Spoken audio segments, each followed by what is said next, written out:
Hi, this is Mike from Mike's Unboxing Reviews and How To, and on today's video we'll be taking a look at the Gigabyte B650 Aorus Elite AX revision 1.2. This is a ATX full-size board for AM5 processors, and it's actually the board that my son has chosen for his new PC build. So I figured we'll do a quick unboxing, go through some of the features, some of the things I like, some of the things I don't like, and then you can make up your own minds whether this is going to be suitable also for your potential build. So let's get straight into it. So we'll start off taking a look at the packaging. So as you can see, this is a pretty standard affair for the Aorus branding. So B650 Aorus Elite AX for gaming.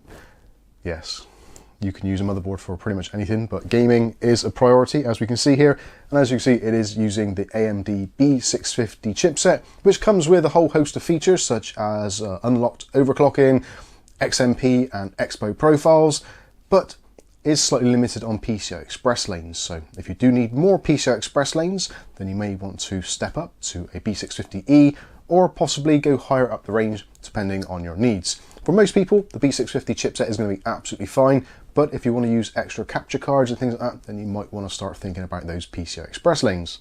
On the back of the box, as per usual, it goes over some of the key specifications and gives you a rundown of the full board spec.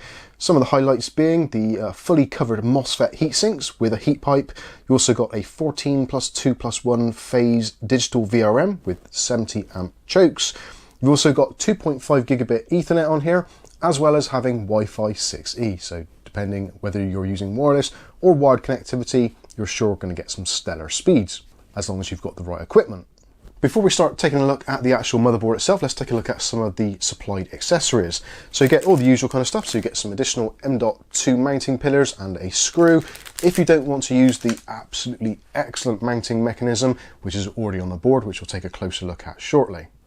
Another really nice feature is the new G connector. So for all you G's out there, this is the connector for you. Now this essentially is going to take out some of the hassle of wiring your front panel connectors. So all you do is take your case front panel connector, put it into the individual pins on there, then you can use this entire block and plug it straight into your motherboard, which simplifies cable management. Also included, for those of you that are still using SATA drives, there's a pair of SATA cables, one with a right angle connector and one with a straight connector. Being that this is an AX board, therefore meaning it has Wi-Fi and also Bluetooth 5.3, it does come included with this rather nice foldable antenna with a pair of SMA connectors.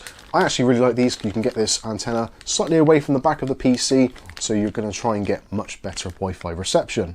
And last of all, you get the usual stuff. So you get the multilingual installation guide and also a motherboard information manual. And that leaves us with the motherboard itself. And one of the things you're going to notice straight away when you take this out of the packaging is it is very, very heavy. There are a lot of heat sinks on here, very bulky, and it is a very weighty motherboard. So if you're looking for some lightweight travel companion, this is probably not the board for you. But if you're looking for a long-term solution and something which is going to keep your processor and everything nice and cool, this is actually a pretty good shout. And actually at the moment here in the UK, you can pick this board up for somewhere in the region of about £200. But of course, depending when you're watching this, prices may have fluctuated wildly. So let's take a quick tour of the board. So we'll start off with the heat sinks because they're huge. Massive heat sinks here. They do come off. There's a heat pipe in there as well, which joins the two together. You generally find on motherboards, the VRM heat sinks, especially this side, is going to take more of a pounding than the one at the top there. So having a heat pipe so it can distribute the load is actually quite a nice thing. It actually makes it a little bit easier to remove. 4 screws, you can take it off, and maybe if you want to change the thermal pads at some point, you can do, although they have used quite decent ones. This isn't the only heat sinks on the board. There are some elsewhere, but we'll take a look at those as we go around the board. So in the top, we've got an EPS connector. So there's 2 EPS connectors. This does signify basically that it can take slightly less amperage or wattage. There is a 4-pin EPS next to an 8-pin. Some boards you get dual 8 pins, so this gives you an idea of kind of where this board sits in the market. It will give you a little bit of extra horsepower should you need it, but it isn't a top-end board. Moving along from there, at the top, so we have got our CPU optional, CPU, and also a system fan header, all nicely joined up together there. Next up, there are 2 12-volt RGB headers, one of which is looking to be kind of as if it's for the AMD stock cooler, the Wraith Spire, or the Wraith RGB, whichever one it is that use that RGB plug. I don't think many people tend to use those these days, but there is a header for it there should you need it. Moving down to the side, there is the first of our 5-volt 3-pin addressable RGB headers, which is always nice to see. Moving down from that, we've got our 24-pin power connector. Underneath that, a reset button for CMOS and also a dedicated switch as well, which is a multi-function switch. So you can choose to use that switch for either resetting the CMOS, going into safe mode, or booting straight into the BIOS should you need to. Underneath that, there is a 4-pin PWM fan header. And if we move back across very quickly, we've got 4 RAM slots here. So this will support up to a total of, I think it's 192 gigabytes of RAM, 48 gig sticks, 4896, yeah, 192 gigabytes of RAM, up to speeds of DDR5 8000. Now, if you're looking at putting 4 sticks in here, all of DDR 8000, it's very, very, very unlikely to work. So do limit your expectations when you're buying RAM for these AM5 boards. RAM compatibility is still a little bit hit and miss. This is, after all, still the first generation of AM5, so they are still learning their lesson, but it does appear to be getting better. When this board actually came out, they were maxing out at 6666 megatransfers per second, whereas now we are up to 8000, so things are gradually improving.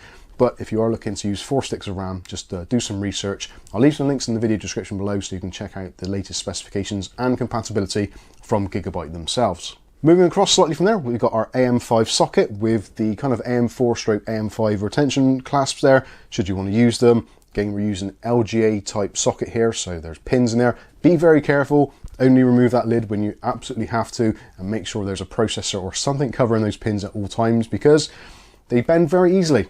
And this is an expensive board, so you don't want to damage it, so do protect your socket at all costs. So let's move back down to the other side. So we've got our Type-C connector there, so front panel Type-C, USB 3.2 times 2, so that's going to give you up to 20 gigabit per second if you've got a compatible port on your case. 4 SATA connections, so for old spinning rust type drives, 4 of those, and also there's a USB front panel header, so that's going to be for your Type-A ports, USB 3.2 Gen 1. Moving across from that, so we've got the heatsink here over our B650 chipset, and moving across even further, we'll take a look at the PCI Express and also the M.2 lanes before we take a look at the I/O at the bottom. So starting off at the top, PCI Express Gen 5 x 4 M.2 slot. This has got a really nice retention mechanism on it as well, so single screw to remove the actual heatsink itself. And then you can see they've actually got these really nice little clips to hold in M.2 drives. Really, really good solution. You just press the end of it, it pops up, put your drive in, press it back down, secures it into place. Absolutely great. No need for screws and fiddling around. It's just a shame they didn't really integrate something like that for the actual shield itself. That would have been a really nice addition. Moving down under that, there's another 2 options here for M.2 drives. So these are going to be PCI Express Gen 4 x 4. So 2 drives in total. Again, still using that really nice retention clasp to hold the drives in place. Sadly, again, you do have to use some screws there to remove the actual top plate itself, but it's very good, very thick, very heavy, and it's going to keep those drives nice and cool regardless. So that is pretty much it for storage. Let's take a look at the PCI Express slots. So at the top, PCI Express Gen 4 x 16 slot, also with an enlarged clasp there as well. So if you've got a slightly beefy graphics card and you're struggling to actually remove it, the actual clip is a little bit bigger, allowing you to grab access. Although realistically, you're probably going to still need some sort of screwdriver or something to poke it to get your graphics card out. That is the way things are. It would have been actually a really good thing to have one of those retention buttons, so you can just press the button and it releases, but I guess, again, this is effectively a lower end board, although it still is 200 plus pounds, but yeah, I guess that's where we are in the market at the moment. Now this takes us now down to the bottom of the board, so there are 2 slots here, which at first glances looks like a really excellent inclusion. So there are 2 PCI Express Gen 3 x 16 size slots here. So yes, I did say PCI Express Gen 3 x 16 slots in size. Unfortunately, for some bizarre reason, they've decided to only wire them for ×1. So they could have actually just done the tiny little slots there. I have no idea whatsoever why they've gone with these larger slots with the clasps on there, because there isn't really anything you can really use in them which actually makes sense, which would be that full size and need the clasp. So yeah, really confusing. I would have much preferred to maybe see a ×4 slot down here, PCI Express Gen 3 x 4. At least that has some uses for capture cards, that sort of thing, whereas PCI Express Gen 3 x 1 doesn't have a lot of bandwidth. So some older capture cards are probably going to be okay for maybe 1080p, that sort of thing, but for 4K capture, you're going to need a little bit more horsepower than that, I'm afraid. So yeah, those are slightly, well, kind of useless in my opinion, but let me know what you think in the comment section. Okay, so with that out of the way, let's take a look at the rest of the I/O. So CMOS battery down the bottom here. You also got your front panel connection. Again, you can use that G connector to make that nice and easy to do. CMOS reset pins there as well. You've got a 4-pin PWM fan header. Next to that, 2 USB 2.0 headers. You've also got another fan header there, and also some TPM headers along the bottom. Another 5-volt 3-pin addressable RGB, flanked alongside it with another 12-volt RGB should you need it. And at the bottom there, you've got your front panel audio connection. Next to that, you have got the onboard audio, which again is something which isn't particularly strong on this particular board. So we're looking at the Realtek ALC897. Still does support 7.1 surround, but you've only got 3 jacks on the back, so you're gonna have to tie in the front ones. It's one of those solutions which it kind of just gets the job done. It isn't awful by any means, but it isn't as strong as some of the other boards on the market. So I think that pretty much wraps up what we've got going on the board. Let's take a look at the rear I/O. So the rear I/O actually is one of the strong points here, and actually is one of the reasons why this board was chosen by my son. He has a lot of USB stuff, and I mean a lot of USB stuff. So he was looking for a board which had basically the most built-in USB ports, and this kind of ticks that box well, pretty darn well. So let's take a look at what we've got. So there is a BOS flashback button, and yes, before you ask, there will be a video on how to do the BOS flashback on this. So button, LED there, no problems. Wi-Fi 6E SMA connectors there, so for connecting up your antenna. Next up, you've got an HDMI port and also a display port. So if you're planning on using some kind of diagnostic on here with your new AM5 processor, just to make sure you get an output if your graphics card isn't displaying that sort of thing, you can use those as an output.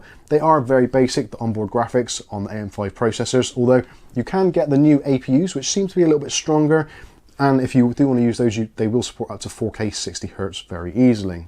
Next to those, we've got 4 USB 2.0 ports, which is going to be pretty handy, especially for George. Next to that, there is a USB 5GB per second Type A, and underneath that, we've got a USB Type C. That's a USB 3.2 Gen 1, so that is 10 gigabit per second. And then next to that, you've got another 4 USB 3.2 5 gigabit per second. Very confusing. Then you've got 2 10 gigabit per second ports, USB 3.2 Gen 2, and then you've got your 2.5 gigabit Ethernet, which is sorted out by a Realtek chip. Pretty much all the stuff on here is Realtek, so the Wi-Fi 6E, Realtek chip, the onboard LAN, Realtek chip, audio, Realtek chip. That is where they've kind of made the kind of savings on here. I wish they'd have gone with one of the newer Realtek audio chips just to give you a few more ports and maybe optical audio, but I guess for a lot of people, if you're just gaming, you're probably going to be plugging in some sort of USB headset or a DAC or something, so it is somewhat redundant, and for basic tasks, it's going to be absolutely fine, and it is a little bit better than the previous version, the 892. The 897 is slightly better, but not hugely. So there you go, there is an overview of the Gigabyte Aorus B650 Elite AX revision 1.2. Again, depending when you're watching this, there may be other revisions that have come out. But so far, I think for £200, this is actually a pretty decent shout, especially if you do need a lot of USBs. Now granted, they're not the fastest of USBs, but there are quite a lot of them. So if USB is your thing, then I think this is going to be right up your street. In terms of cooling for the VRMs, I think they've done a very good job there. And the M.2 mounting solution, those little push pins, great idea. Like to see more manufacturers doing that. MSI do that kind of thing with the swivel, and I think Asus do as well. But the actual push is, in my opinion, far easier to do. And even when I was recording this footage, I managed to install an M.2 drive one-handed whilst I was holding the camera with the other hand, so that is how easy it can be. So if you do struggle with dexterity, I think this is actually going to be a very good shout. And of course, if you can pick it up at a good price, then it gets a definite recommendation from me. Just be aware of some of the shortfalls in terms of the audio not being the strongest and the USBs not being the fastest, but again, there are a lot of them. But overall, I think this is a pretty decent board, and hopefully it's going to give George many years of trustworthy and reliable service. No doubt, if it doesn't, you guys out there will be the first to know. And of course, if you want to find out more about this board going on, even a few years in advance from now, this will be still in the family, so feel free to ask any questions you want in that comment section below. I think that's going to wrap this video up. I've been Mike. This is Mike's Unboxing Reviews and How To, and hopefully we'll catch you in the very next video. Thanks for watching.